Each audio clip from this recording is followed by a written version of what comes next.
Okay, so another angle to take on this.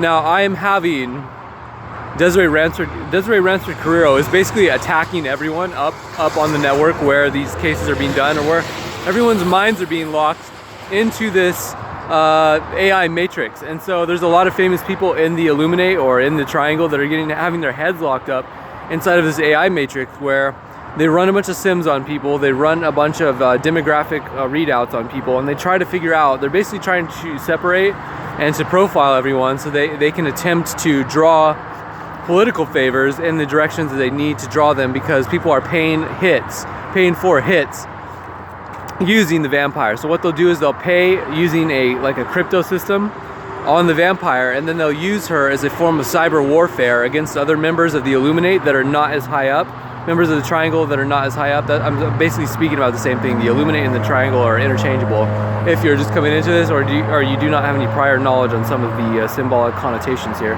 But they're basically using the vampire to run intel hits on people, and it's confusing a lot of individuals because it's putting them in positions where they feel like they could actually file cases when they can't, and they feel like they can't file cases when they can.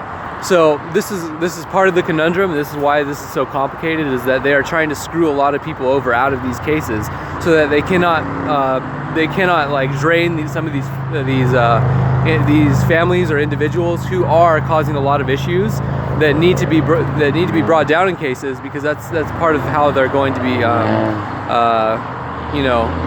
how they're going to have all their assets disseminated to the rest of the population, or how they're going to be indrawn and broken down the way that they need to be in order for these things to unfold properly.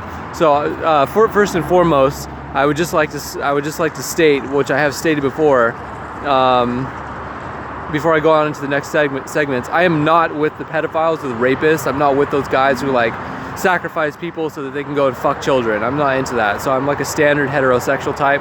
I don't have any weird tendencies or any mental maladies. And this should make things very clear for those who do know what I'm talking about. We are going to progress into this, without any of these residual details that are essentially useless in these cases. And when I talk about this, I mean Occam's razor with jargon.